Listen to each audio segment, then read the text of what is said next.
And in first place, the gold medalist and Australian champion with a time of 2:04.64 from Canberra Club, Hayley Baker. My first experience with the sample collection process was a urine test. I was 17 and I'd just finished competing in an event at the Youth Olympic Festival in Sydney. I had to catch my flight home in just a few hours, so it was quite stressful, but we managed to get through the whole process in time and I still had a few minutes to spare to make it to the airport. Since then, I've been tested around 40 times during my swimming career, so I know the process inside out. Let's find out more about it. The doping control process, or sample collection, involves an athlete providing a urine sample, a blood sample, or both. These are chosen on a case-by-case basis by Sport Integrity Australia as they test for different things. The athlete doesn't get to choose which sample they will provide. There are two people that an athlete will see during the sample collection process. The Doping Control Officer, or DCO, whose job it is to manage and organise the sample collection session, and a chaperone, who will notify, accompany and witness the athlete as they provide their sample. In some instances, the DCO may also act as the chaperone. The DCO and the chaperone ensure that the doping control process strictly follows the relevant procedures and that all athletes are treated fairly. All of the DCOs and chaperones that I've met have been super friendly, so don't be afraid to ask them any questions that you might have. Let's take a look at the process step by step. Step 1, athlete selection. Athletes can be selected at any time, anywhere for sample collection. Step 2, notification.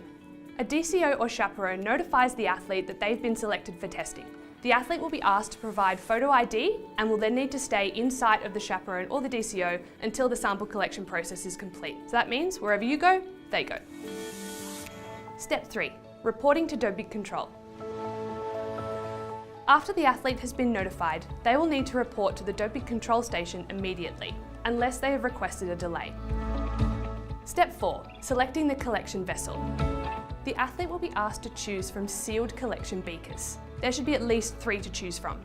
The athlete will need to make sure that the beaker is sealed and hasn't been tampered with. Don't be afraid to take your time with this step. I always like to squeeze the bag to make sure that no air could get out. Once the athlete has chosen their beaker, they will be the only person to handle it until the end of the sample collection procedure. Step 5, providing the sample. Let's look at both blood and urine samples. Let's start with urine. The athlete needs to provide the sample in front of a DCO or chaperone so that they can witness the sample leaving the body directly. Only a DCO or chaperone of the same sex is allowed to witness sample provision. Athletes need to remove any clothing from the knees all the way up to the torso. So this can mean rolling up the sleeves to the elbow, pulling up the shirt to the chest, and pulling the pants down to the knee. If the athlete's wearing a full bodysuit, like I had to when I was swimming, they'll need to pull that all the way down. The reason for this is because in the past, some athletes have tried to cheat by substituting their urine sample with another substance. So the DCO or the chaperone needs to be sure that it's your urine that's coming out of your body and into the beaker. This can seem pretty daunting at first, but in my experience, the DCOs and the chaperones have been super professional and it's usually over pretty quickly. If a sample less than the required 90 mils is provided, the athlete will need to seal the sample, and when they're ready to provide another sample, select another collection beaker. If you're an athlete with a disability, you can request a modification to the sample collection process. The DCO just needs to approve it first. Sport Integrity Australia can offer you assistance with the sample collection process, or you can bring a representative with you. If you use a leg bag, you'll need to drain it before providing your sample. If possible, you should use a clean, sterile catheter to provide your sample. If you choose not to use a clean catheter, you do so at your own risk. The sample collection process is the same for athletes under 18. They're encouraged to have a representative with them, like a coach or a parent, but they don't have to. I was 17 for my first test, so I brought my team manager with me. But don't worry, the representative won't witness you giving the sample. They watch the chaperone or the DCO watching you provide your sample, so it's kind of like a big triangle. So you can have that representative with you to help you feel more comfortable. If the athlete chooses not to have a representative, a DCO or a chaperone will need to stand in place of the representative. This is a requirement for athletes under 18 years. Now let's take a look at blood. The athlete will select from sealed collection tubes. Just like with the urine beaker, there should be a minimum of 3, and they'll need to make sure that everything is sealed and hasn't been tampered with. Unlike the urine beaker, the nurse who draws blood will also need to handle the tubes. Before the sample is taken, the athlete may need to sit for 10 minutes or more, depending on the kind of test, before the blood is drawn. And then the test is just like a regular blood test from the arm. Step 6, selection of the sample collection kit. Once the athlete has provided their sample, they will need to choose a sealed collection kit.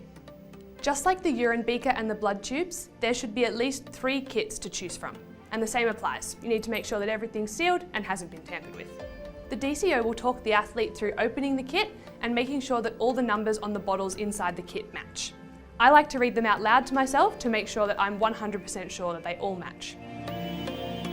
If the numbers don't match, reject the kit and select another one. Step 7, splitting and sealing the sample. For urine, the DCO will instruct the athlete how much urine to pour from the beaker into each of the A and B labelled bottles. The DCO will then ask the athlete to make sure that the bottles are sealed and will also check the bottles themselves. For blood samples, the athlete will be instructed to secure the tubes into the tamper-proof kit. Step 8, measuring the specific gravity. The DCO will need to measure the specific gravity of your sample. This means finding out how dilute or concentrated the sample is.